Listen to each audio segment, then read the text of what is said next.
આ તમે છે ને આખો દિવસ બસ ફોનમાં જ પડ્યા રહેજો, કંઈ કામ તો છે નહીં તમારે. અરે પણ શું થયું, કઈ વાત કર તો ખબર પડે ને. શું થયું? આ મમ્મી જોવો ને બધી વાતમાં આડોડાઈ કરે છે. કઈ વાતમાં? અરે મારે મમ્મી પાસેથી 2000 રૂપિયા જોઈતા હતા. આ ઘરમાં બધી વસ્તુઓ લાવવાની હતી ને એટલે તો મમ્મીએ મને ચોખ્ખી ચોખ્ખી ના પાડી બોલો, અને એવું કીધું કે દામિની પાસેથી માંગી લે. દામિની છે કોણ? અરે પણ એમાં આટલો ગુસ્સો કરવાની કાંઈ જરૂર નથી. તો ગુસ્સો ન કરું તો શું કરું? તમે તો મને પૈસા આપતા નથી તમારા મમ્મી આપતા, તો આ ઘરમાં શું તમને બધાને કંટોલા ખવડાવું?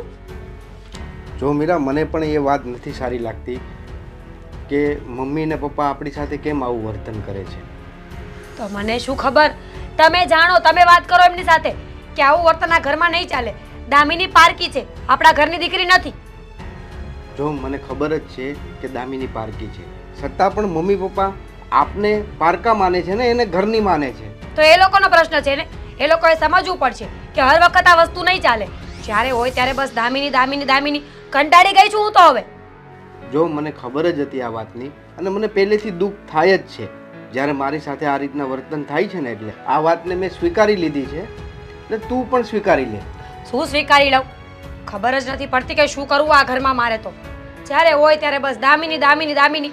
જો તમે છે ને એ લોકો સાથે વાત કરી લો, બાકી મને છૂટી કરો આ ઘરમાંથી. અરે આ ઘર છોડીને જવાની આ કેવી વાત કરે છે તું? તો કેવી વાત કરું? બરાબર જ વાત કરી રહી છું હું.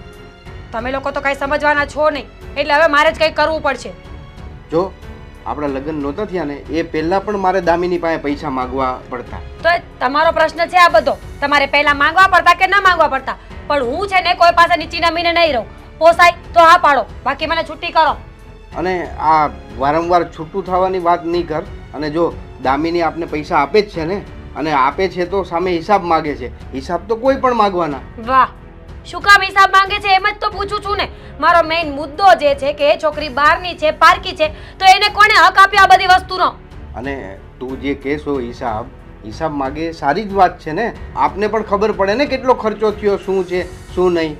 હા સાચી વાત છે. વાહ, સમજાવતા તમને મારા દીકરાને બરાબર આવડે છે હા બધાને. પણ હું તમારી વાતોમાં નહીં આવું. 100 વાતની એક વાત છે, હું એની પાસે પૈસા માંગવા નહીં જાઉં. તમે મને પૈસા આપો. અરે પણ મારી પાસે ક્યાં પૈસા છે? જેવા પૈસા આવે હું મમ્મી પપ્પાને આપી દઉં છું, અને મમ્મી પપ્પા દામિનીને આપી દે છે. એટલે એમ કે તમે મને પૈસા નહીં આપો એમ જ ને? તારે જોતા હોય તો દામિની પાસેથી માગી લે. નહીં તું એકને એક વાત શું કર્યા કરે છે? સારું, હવે ભૂલ થઈ ગઈ કે તમારી સાથે આ વાત કરી. ઠીક છે, હું દામિની પાસેથી માંગી લઈશ, અને જો મને ના પાડી છે ને તો તમે યાદ રાખજો. હા, જો દામિની નહીં આપે ને તો મારી પાસે લઈ જજો. સારું. લપ લપ લપ.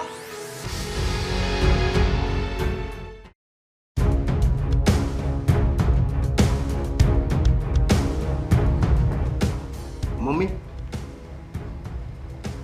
મારે તમને એક વાત કહેવી છે. બોલ બોલ બેટા, શું વાત કરવી છે? આ મીરા છે આપણા ઘરની વહુ છે, છતાં પણ તમે વહીવટ દામિનીને આપો છો. ખબર જ હતી બેટા કે તું એક દિવસ આ સવાલ લઈને મારી પાસે આવીશ. શું વાંધો શું છે?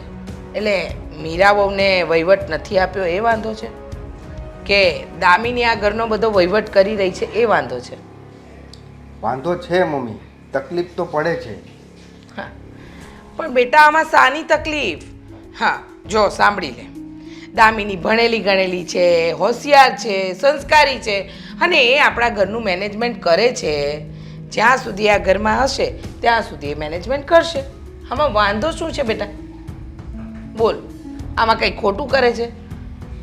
મમ્મી, વાંધો એ છે કે ટાઈમે ટાઈમે એની પાસે પૈસા માંગવા પડે છે. અચ્છા, એટલે તમારે એની પાસે પૈસા લેવા જવા પડે છે. દુઃખ એ વાતનું છે હે ને? તમારું કેવું છે ને? દુખે છે પેટ ને કૂટો છો માથું.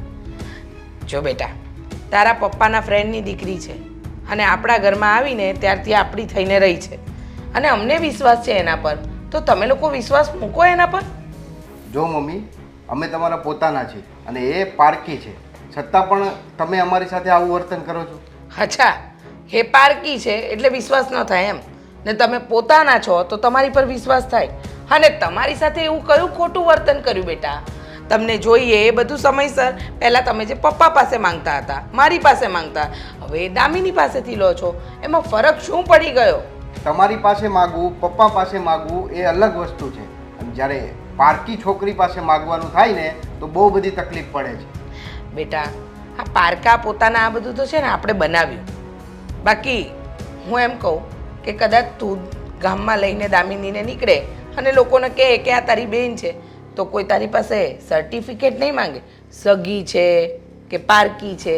હા બેટા, કોઈ સર્ટિફિકેટ નથી માંગતું. આપણા મગજની છે ને બધી ભ્રમણાઓ છે, અને આ ભ્રમણા કાઢી નાખ. મને ખબર છે આ મીરા વહુ તને ચડાવે છે અને તું આવે છે. બાકી આજ સુધી મારા દીકરાએ મા બાપને ક્યારેય સવાલ કર્યા જ નથી કે તમે આમ કેમ કરો છો, તેમ કેમ કરો છો. પણ વહુ ચડાવે છે ને તું ચડી જાય છે, હે ને? જો મમ્મી, એ વાત અલગ હતી. ત્યારે મારા લગ્ન નહોતા થયા, હવે અમે 2 જણા થયા.